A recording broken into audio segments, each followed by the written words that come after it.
Welcome back, Gen C. Some big news, a couple things to talk about. One, we have an amazing guest. This is going to be an episode completely focused on the media industry. So I'm super excited to talk with you, Avery, about just what's happening in the media ecosystem. I know we both think about that a lot. Second of all, just want to give a shout out to our multimedia team. Our first episode of Gen C on YouTube is now live. We'll put that link in the show notes, but please go on over there. I always have that moment of like, that's what I look like. So, now you all can have that same moment with me. Of course, Avery looks fantastic, but I'm excited to see how people respond to the video version of Gen C. So check it out at CoinDesk on YouTube. Avery, how are you doing? I'm doing great. I'm in Vader LA office today, which is exciting. There's a really nice buzz here. I feel like the back to office is actually happening in LA, maybe more so than New York. So it's exciting. How are you, Sam? What are you up to? I'm good. I agree. I am so overdue to go out to LA, so I appreciate you bringing a little of it to us with that amazing oil painting behind you. Again, go to YouTube, check it out, and your turtleneck. You're like Steve Jobsing right now, which I really appreciate. All right, for our intro, Avery, I only have one story I want to talk with you about. I think it's a story that's like been dominating of the podcast world and the media world right now, but there is this significant doom narrative happening around the world of media, right? So just this week, like TechCrunch is doing a ton of layoffs. Business Insider, Forbes, Time, Jezebel went out of business about 2 months ago. Pitchfork and Sports Illustrated, all the drama happening at the LA Times. And I thought it'd be interesting for you and I just to have a conversation of what we think is causing this, because I actually think it's completely rooted in just business models. And I also think it's completely rooted in the changing nature of advertising. So, one, I just like, what's your thought on media as a whole? As someone who is placing a lot of media, you're designing around media, you are doing a lot of your own media creation. But the media industry, like, what's the first, like, the 10,000-foot view from Avi's perspective? The 10,000-foot view is people in every generation feel like the media industry is screwed, right? Like if we had this podcast 10 years ago, they'd be like, oh my God. And then these people are starting to go on their phones and then they're on the computer all day. And like, yeah, like that's true. So I think this is a perennial discussion is point one. Point two, though, is like there are very real material business model changes that are happening right in front of our eyes. And I think that people have known this is happening for a while. And it's kind of like a melting ice cube because there was so much legitimacy in some of these publisher names and publication names, and they have really strong brands behind them too. People want to be named in Forbes. They want to see their name in headlines. They want to, they understand the legitimacy of these publications for sure. The media landscape has gotten so super fragmented that like going publisher by publisher and doing a deal with each sort of major name is really hard now because there's just so many of them. And the reach compared to social just absolutely it pales, right? Like, you just don't have anywhere near as many eyeballs as you do on a viral TikTok, and, like, that's the reality. If you're trying to sell I don't know, I'm sitting right here, and there's vitamins. You're trying to sell vitamins, like, you need to reach, like, a lot of people. And, of course, quality matters, audience matters. What do they read? Are they considering it more because they saw this? But and there's, a number of different sort of considerations, but I think the business model of publisher direct buys is very challenged because of how fragmented the industry is. Not to say it's completely gone away, it still exists. A lot of it's programmatic, of course. Now, a lot of the more custom pieces are a place where brands are spending even more time of really doing something that's deeply embedded and really thoughtful, whether it's a host read podcast or like an advertorial or branded content pieces, etc. And then the bigger issue is really the consumer attention and like, do consumers spend enough time reading? Clearly, they didn't spend enough time reading Pitchfork, and clearly Pitchfork wasn't able to adapt to the changing nature of how people consume on social media. And, the sort of intertwining of these two things is publishers can't charge as much for doing like branded posts than they can for, doing it in the articles and doing it in the ad spots because like the premium for some reason just doesn't really equate to brands like, oh, I could just buy this on my own meta and not have to pay you guys a 7x premium. And I get that argument because efficiency matters. And a lot of our clients, Peter does over, this billions of dollars of media spend per year. And our clients are charging us with, hey, I want efficiency and they want effectiveness and they want people, to do media that actually works. But they're measuring in a variety of ways, but often based on media mix models that really reward low cost reach. So I think all these things are coming together to be a challenging time for the publisher direct industry.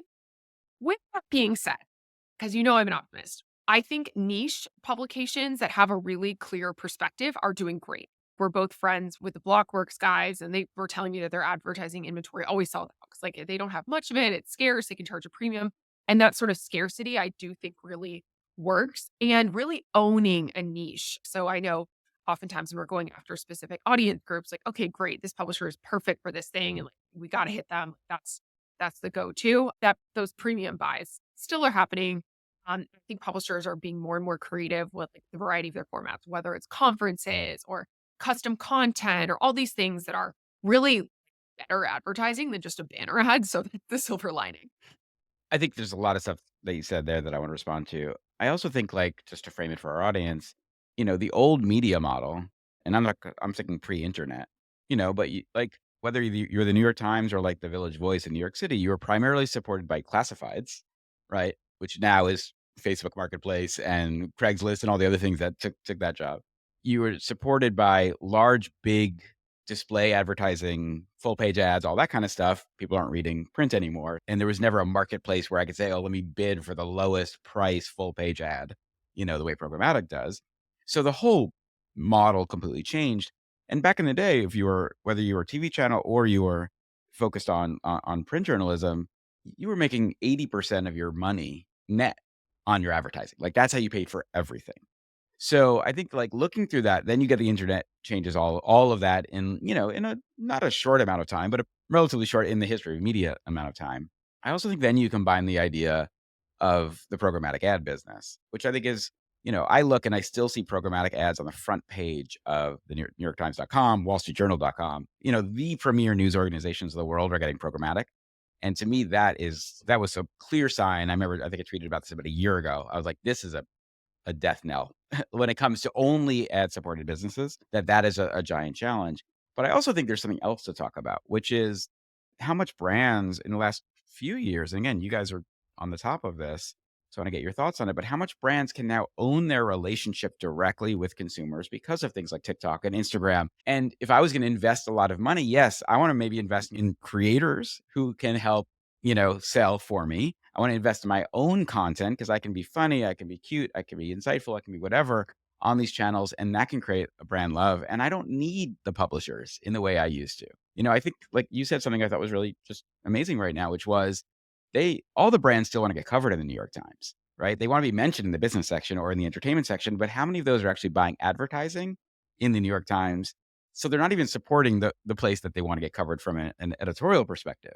Or if they are doing it, they're like leaderboard bidding or whatever, and they're like, I'm hoping to get this for a $4 CPM as opposed to a $50 CPM.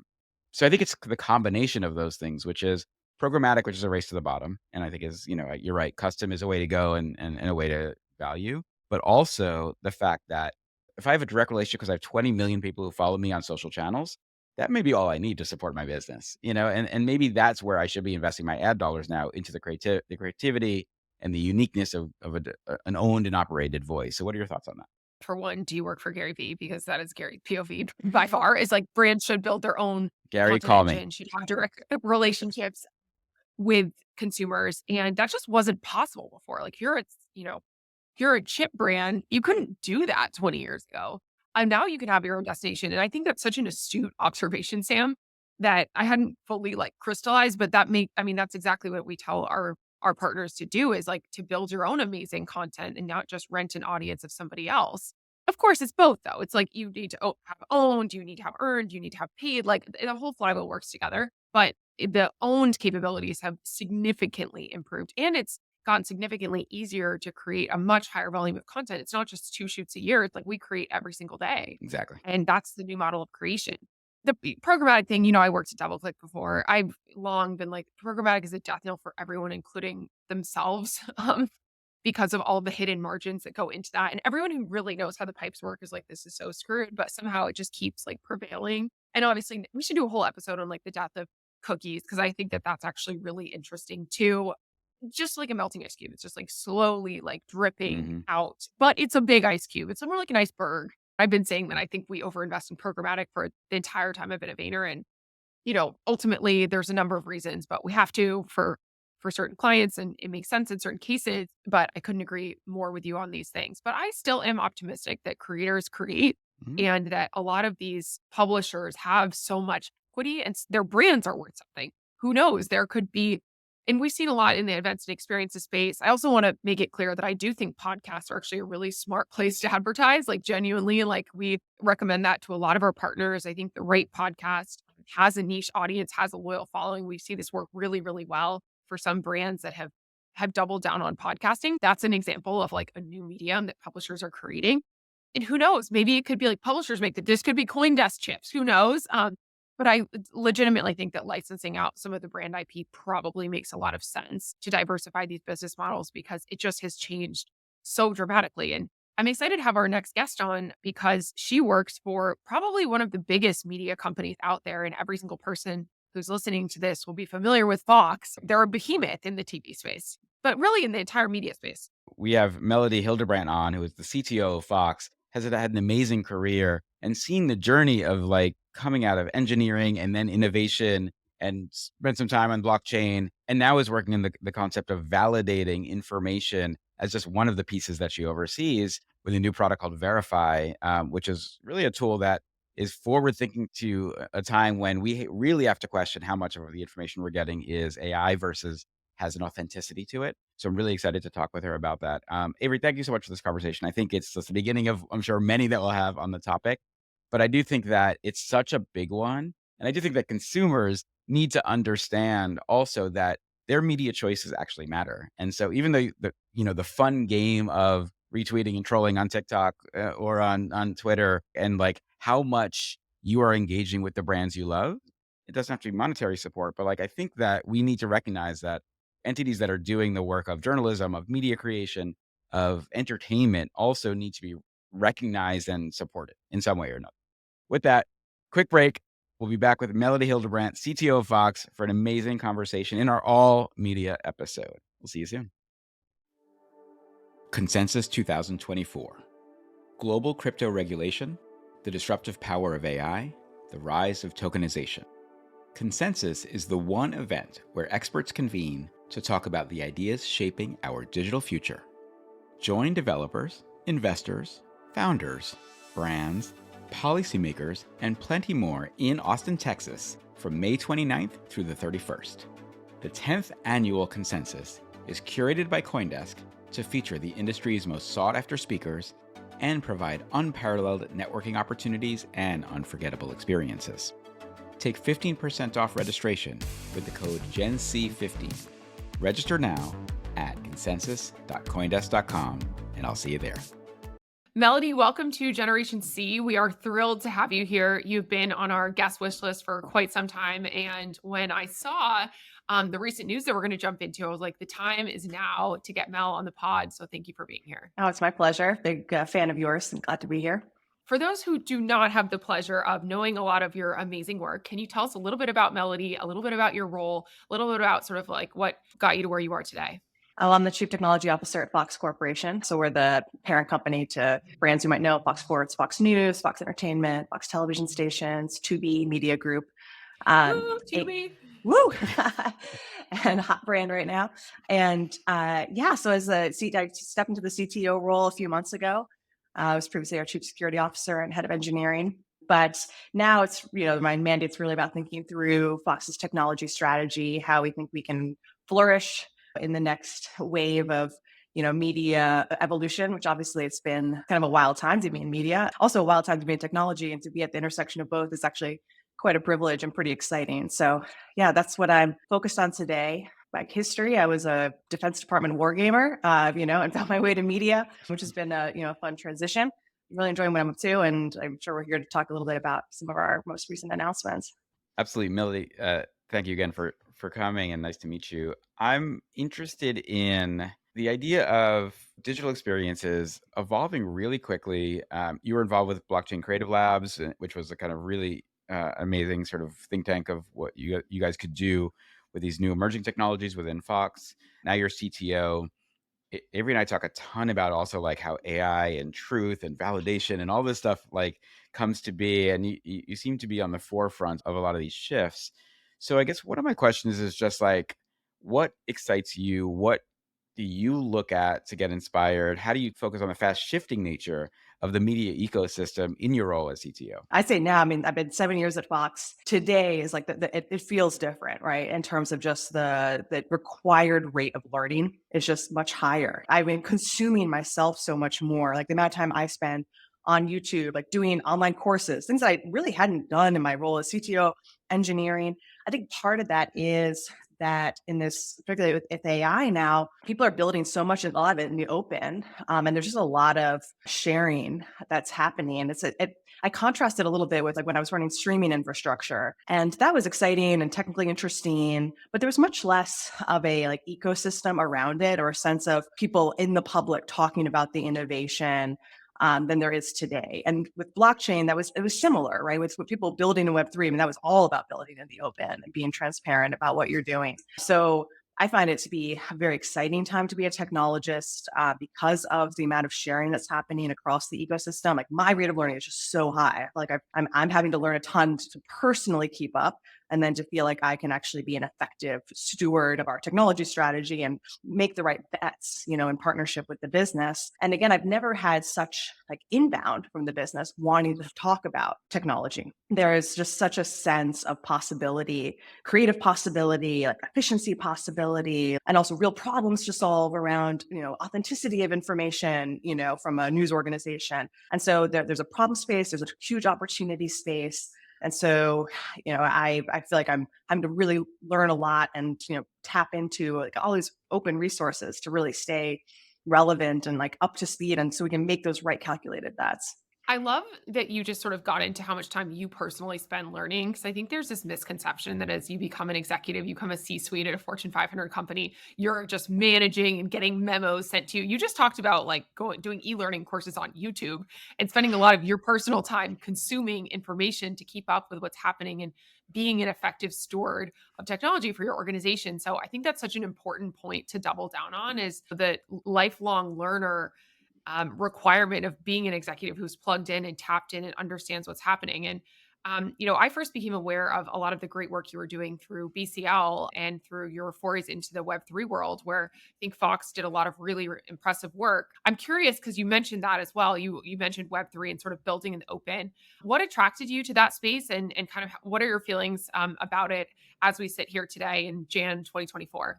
Yeah, I mean, I was drawn like just philosophically into the space. I think like into crypto, into the idea, some of the promises, the idealism of the new internet, which I found quite appealing. Just a sense of ownership, new paradigms for ownership, less centralization among key power brokers that none of us really elected or would choose today to be the arbiters of where traffic goes and where money centralizes and consolidates. So I think it was like this kind of philosophical thing I found very appealing.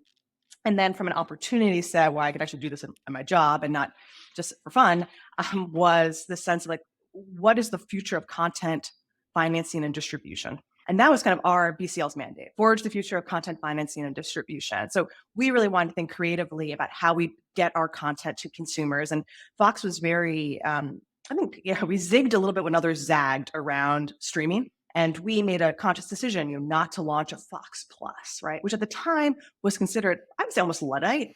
There was a sense of, Fox doesn't get it. Everyone's going to streaming. I think everyone looks at that now as like a genius move, right? Like we maintain so much more flexibility on distribution, where now you see the handcuffs that a lot of very successful big media companies have, but they're handcuffed in terms of where they can distribute their content. They have to put on their streaming services, and we can be much more of a mercenary about that. And really think about the different consumers that we have across news and sports, entertainment, and Tubi, and think about really delivering awesome experiences to each of them in different ways. And, that's part of the BCL mandate. The financing thing obviously got tricky for macro reasons, but the distribution part like still feels so true.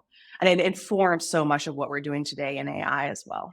Melody, I don't know if you saw, but this past week, Sydney Sweeney's Twitter account was hacked. She was shilling crypto. Avery and I, our good friend Keith Grossman, had his account hacked. One of the areas that you oversee is the security side as well as a CTO. And I just want to know, just be straight. Like, how freaked out should we be? Our digital health, our privacy, it only feels like this thing is being gamified more and more. Is this something that keeps you up at night?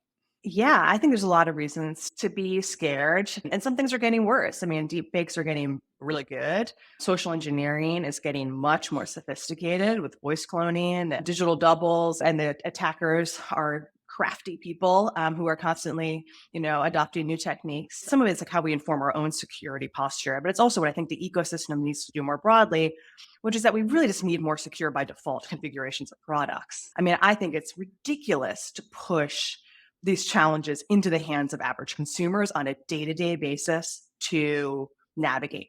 I feel that way as to the Fox employee base. Like I said from the beginning, I don't think it should be a frontline help desk worker or video editor's job to think every day about, if I make a wrong click, am I going to cost the company millions of dollars in lost revenue? That is not what these people should be thinking about on a day-to-day basis, right?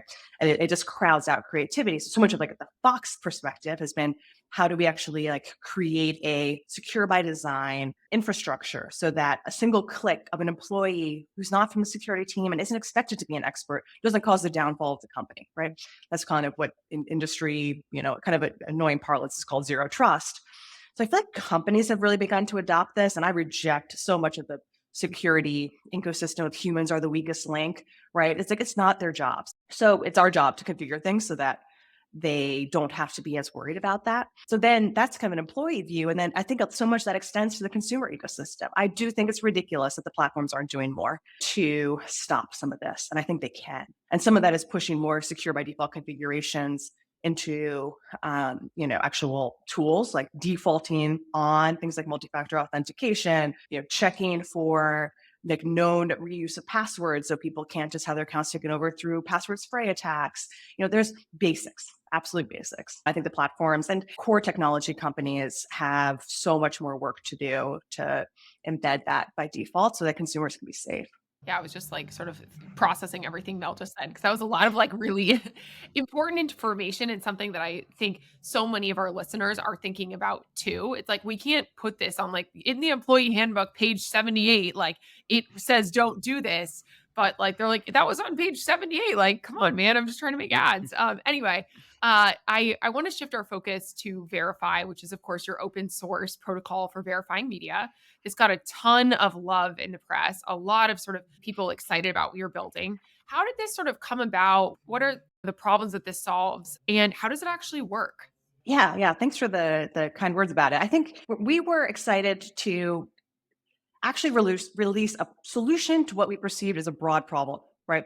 And obviously it's so much in the news around the debate around how large language models are trained on content, how they surface content through like RAG style mechanisms as well, like on a more real-time basis, and how those underlying content producers are compensated. I think all of us, who work in the broader media ecosystem, and whether that means like in a major tech company or a major media company, or you're at you're a single creator who has a Substack, right?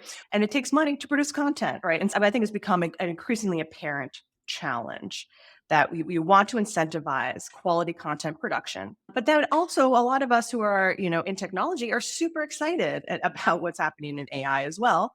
And so we also don't want to regulate this thing into the ground or shut off our content from being part of these new ecosystems. That's Mhm. another approach, right? There's a problem set here. And what we saw as the approaches that were being taken by the industry, we thought were very extreme. You have on the one hand, like blocking content, blocking robust.txt. That obviously didn't work. And it was like, all right, well, we're going to sue, the providers. We'll see how that plays out in court. That'll be quite interesting to track. Then you see these kind of all you can eat deals, where for us, we're like, first of all, the deals that I think have been broadly reported are not, super generous, let's say. So, they undervalues the content. And it's also such early days that you don't want to give up your entire treasure, today for a flat fee, right? It's too early. So we kind of saw that the existing approaches, which are much more like legalistic, were not sufficient. And we've been working, as we know, like on these Web3 protocols, on distribution through different and more granular patterns, encoding some of the more complex deal structures via smart contract, thinking about being able to implement these kinds of deals like at scale with many distribution partners via code. And we just had this kind of aha moment, that we could actually release a technical solution to bridge the gap between content creators and large language models or AI companies more broadly through a way that could enforce certain guardrails that matter. And we wanted to be really part of defining a solution. And we also wanted to actually define a little bit of the architecture.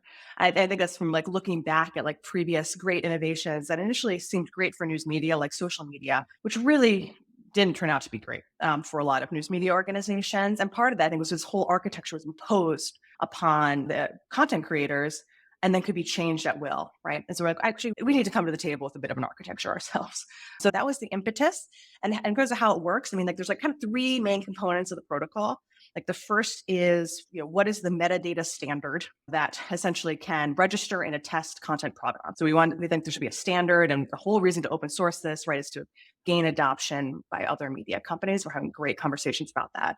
The second piece is what we call the content graph. Again, this is when some of the crypto primitives actually really come in handy to kind of represent these kind of nested components of the protocol. So in the case of news media, for example, like it really matters an image in the context of the article and the headline. Like those things need to be connected.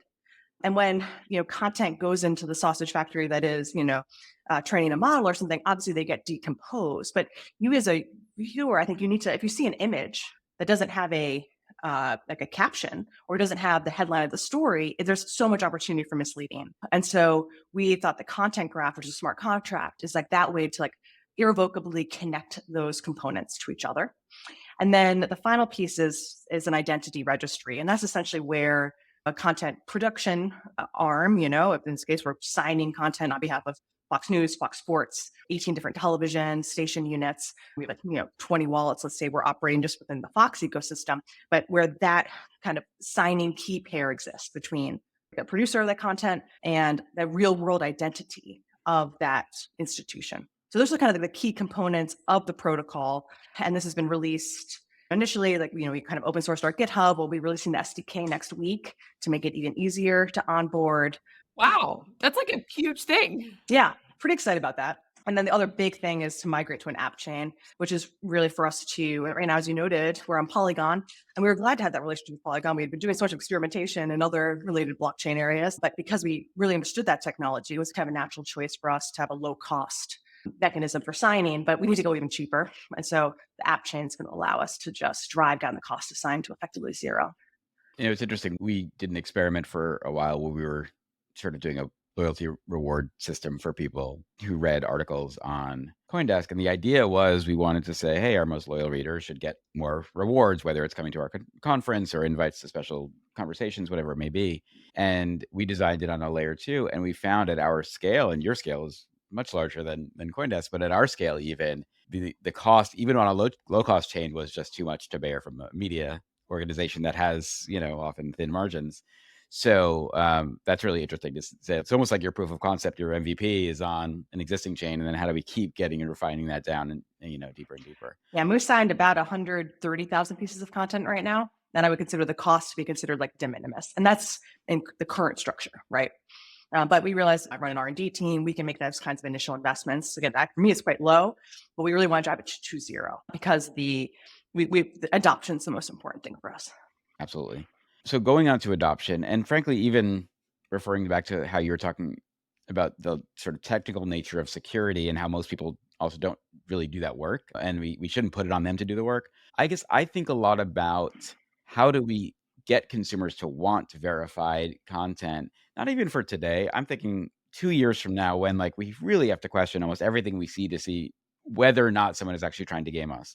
And when you guys released Verify, I remember I went and I found a sort of random photo from an article. I kind of went into an archive and I put it in the tool, and it was able to source right back to the original. And I was like, oh, so I can actually say that this is a verified piece of media that you guys put out, which then made me think of all the folks during the beginnings of the Israel-Hamas situation where people were like taking literally output from video games and calling that as live coverage and like gaming the anger algorithm, if you will, that happens on a lot of the social platforms. But I also think people love, unfortunately, the idea that they can react and they can troll and they can retweet and they can comment, and because it helps them generate engagement. So I sort of do wonder, because I've spoken to multiple people in the media about this idea and how much both if engagement is the metric, how much do people actually like they would never say it out loud, but like the fact that they can be spicy and it gets a lot of engagement, even if it may be an AI generated image or Sam, are you saying sensationalism matters in getting attention and eyeballs? I am saying that, but what I'm saying more is that I don't necessarily have enough faith in the average person to do the pull mechanism of tell me this is verified versus the push mechanism of this has been checked and we know this is real, and how much more that might help us feel better about the news actually to know that there is a someone putting a stamp on it. And I guess so. What's your sense of the audience trust and their desire to want verified information? I think you're spot on. There's kind of two ways I think about this. One is I don't think it's reasonable to expect the average consumer every time they see an image to go and verify if it's true. However, most consumers are receiving their content through some intermediary that they have some amount of trust in. And I think that I hope that track records begin to matter more in like an age of disinformation. And that doesn't have to just mean like a big legacy media company like Fox, who obviously has a newsroom of hundreds of people, teams of fact checkers, et cetera. It's even for, those influencer on TikTok who's sharing stuff with their followers or with, their audience. Right now, there's no consequence to sharing misinformation. So someone who shares, I saw exactly what you saw, Sam. Like we saw this happen ourselves. Actually, this is one of the best demos I have of Verify is in real life. Is to show a Twitter photo from a blue check mark guy, which again may not mean too much now, but has 1.6 million followers sharing breaking Fox News confirms and has an image of a rocket. And I reverse image search that, predates Verify because the photo is actually from 2018. Okay. So this is an example of where the content graph actually comes in useful. This is a real photo. It actually wasn't an AI doctored photo even. It was just used completely out of context. And then he was piggybacking off of the brand saying, like, oh, Fox News is reporting this to get people. And it had over 1 million views, right, of this false piece of content that's completely misleading. So I think for this guy, Mario, there should be consequence to that. And right now there's no consequence because there's no mechanism, there's no track record of like having shared this information. Right. But now there's really no excuse. So my hope is that at least in the same way that we expect like our newsrooms to be obviously verifying content before they publish it on their sites, the broader ecosystem of people who are sharing news now actually have the tools. Potentially this is one tool, I think there'll be more to identify, does this actually come from a source that we can trust that did the work to validate it, because not everyone can have a fact checking unit. So you have to draft off. Consumers are going to draft off a little bit of either a media company, the creators that they trust, the aggregators they trust, the Substack writers. I think all that ecosystem should flourish, right? But there are intermediaries generally of information, even if they're decentralized. And so I think it's quite reasonable to expect that those intermediaries have a bar now to clear, which is to validate before they say something was broken news by Fox, to validate this image actually is true and really came from us. So that's the kind of like bottoms up part. And then there's the question of, well, can we actually push this a little bit more into the ecosystem? One idea, like when we open source this, I started to talk to some developers who like are in this space, generally interested in the misinformation space, disinformation, AI generated media. Like the first idea that came up was like, oh, well, I could just code a browser plugin against the protocol so that now if images are found on the protocol, there's a star or whatever the UI is, right? And that, I was like, oh, that's a cool idea, because that's one reason I think we're hoping to open source to not an idea I came up with that the ecosystem can come up with. And obviously integration to the major social media companies would be the best. But I think even some like the earlier, more decentralized emergent, let's say, social media companies are the most interested now, right? Because it's a way for them to kind of from the beginning encode some of these principles around trust into the platforms. So I'm bullish on that. It's the last pretty early days in exploration. I also think this is a hot take, but anyone named Mario is probably a troll.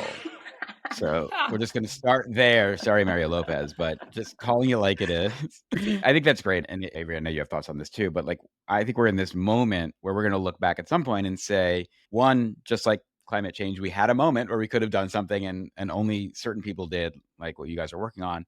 But also there's a real race to the bottom, which is happening very quickly, I think, on the both the information, but even the quality of the imagery. And I keep wondering, and will we continue to value and almost overly value that which we can verify and that which we know was touched by human hands? I feel like we have somewhat of differing viewpoints here. And I honestly think that we have to see this play out, and we have to see what resonates with consumers, because at the end of the day, consumers come first. Then there's advertisers, and there's legislation, and there's of course media companies, all those. But like the consumer attention is the arbiter of like what is good content and what people want to watch and are going to watch, are going to engage with. So that's always my like thinking on it. Sam, of course, is like the most ethically standard person, is like, we have to, push what is good. And that is true. But even to what you were mentioning earlier, Mel, people have so much choice now. Like what is good content? What is a good ad? Like, is that up to us, the critics of culture, or is that up to consumers and where they choose to spend their time and attention? I think that's always something that we're grappling with. You're always up on the cusp of technology and what's coming new and next. You just mentioned some of the investments that you're making on your team through R&D. What do you think is like the next big thing that people aren't seeing, aren't thinking about yet? One thing I'm just really excited about that I'm already seeing the seeds of this, I think, is with AI tooling that's emerging now, it's really democratizing creativity in this wild way. I mean, and I just see it even in practice on my team. We work in a media company. There's like a certain bar for like basically everything we produce. There's used to be like, all right, we have to go to, oh, it's like our graphics person's really good at that. Like, let's go to her and she can build something amazing and bring it back. Or, oh, like this person, is amazing with words, and like let's have him do like a whole pass on like the narrative and bring it back. And I think obviously there still is like massive room for specialization, expertise, and excellence on these topics, but it also allows you to go 0 to 1 so much faster yourself and not be reliant on other people. And I'm not a visually skilled person, but I can just do so much more myself, and not in a great way, but like enough to move the ball forward to like just pressure test an idea. And I think we're seeing that across the board. And we're in a fundamentally creative enterprise here. And just the number of inbounds I get from the business now. I mean, it's like really what a time to be alive in technology. It's just so cool. Like there's so much interest. The creative community is like hungry for these capabilities. They see how it can help them become more self-sufficient, take ideas like further before they really need to bring in real experts to help them. So I think they're like the optimistic view is just like this wild explosion of creativity and the ability for small teams to do a lot more. That's like the optimist case, I guess, which I'm excited about. Let's be optimists. Glass half full. So, Melody, first of all, thank you for spending so much time with us. I mean, my final question for you is really about, yes, I think AI is bringing so much creativity and so much opportunity, and the production cycles are so much quicker, and all of this stuff I think is a net positive for the world. I'm personally pretty excited with even just the way that like I'm able to supercharge my own career in being able to use these tools. I am also still nervous about the idea that like we've had Photoshop and Illustrator filters forever, but yet only a certain number of people know how to use that well. Like the promise of creativity, like I feel like Apple did us a real disservice at one point by telling all of us we were going to be creators. And then the fact is, like, most are not good at it. And so, how do you look at the fact that you guys are a news organization that has millions and millions of people trusting you to deliver information? You have folks who are, gravitating towards opinion. And then you have now this AI challenge that, again, we're all dealing with. I guess, what's your interpretation of, do you think that AI will help from putting your news hat on, right? Is AI going to be a benefit to the news industry in the way that myself and Avery are getting our information in the future? Or do you think, again, that like people are going to really gravitate towards trusted voices who are giving more of the interpretive, the translation, the guide, if you will, to how we should be thinking? Because I think the normal person wants a little bit of that. I completely agree. And we completely agree. I think as a news professional group generally, I mean, there's more ways this goes very wrong than ways it goes well. I think you're probably right. Like, and we've seen some of these examples that, of I think organizations who jumped in way too aggressively and misled their audience. I think Avery, you're totally right. Like it starts with the consumer. When you trick your consumer and pretend that this is written by Susie from Oklahoma, when that is entirely an AI generated persona, you've lost the plot, I think, right? So I think it is about the trust that you have with consumers. We've built that trust up over decades of delivery. We're not going to squander that through techno utopianism, right? I'm an optimist, but I'm also a realist. And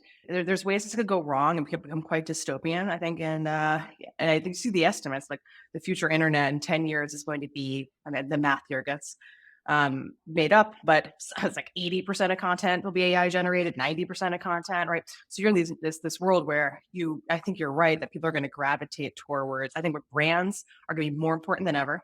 And that doesn't mean necessarily legacy brands. It could be individuals, right, who've built up credibility and a track record. But trust from consumers, that brand in the most expansive sense is going to matter more than ever in the age of AI. So then the question for an organization that wants to maintain its brand, extend its brand, build on that, I think is how do you bring these kinds of tools in to the enterprise to really kind of supercharge productivity, enhance those workflows, but kind of keep the brand center at all times and not do anything to squander that. So I think that's the yes, but part to my optimism, which you're right to call out because it requires, I think, being careful and respecting your consumers. What a note to end on. Be careful and respect your consumers. Melody, thank you so much for joining us today on Gen C, for sharing your insights, for sharing how Fox is thinking about this ever evolving technology space and a lot of the really important initiatives that you and your teams are helping to lead the industry on. So huge thank you. Oh, it's my pleasure. I hope to see CoinDesk on Verify in the future. We'll talk about that We're later. looking at it, I'll tell you that much. It was a pleasure to be here. Thanks for having me. Thank you, Melody.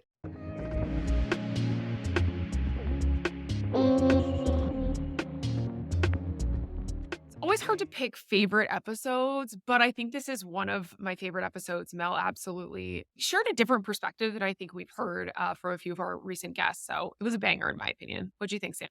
I love that conversation. I love that we have an entire episode focused on really the changing nature of media. So that was like a perfect denouement of it. I'm excited to one, just like hear more about what they're up to. Like she is so smart, and I love that they have such a dynamic person in the role of CTO now. I think that was like the trajectory there is super cool. And I also think like the question of consumers wanting better information, there is so much going wrong in that space right now that I think that, like, it actually is seeding opportunity for folks like Fox that actually know how to do their job really well.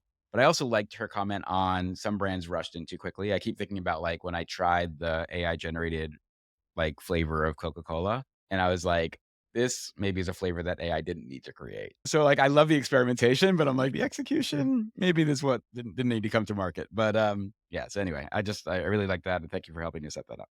Yeah, absolutely. I think it brought up a ton of great points, and I feel you on the brands who rushed into doing these like AI executions. That's also some of the fun of experimentation is seeing like what works, what doesn't, what scales, what maybe you should need to think about a little bit more strategically before it goes live. Absolutely. All right, Avery, let's wrap it up. You wanna take this one?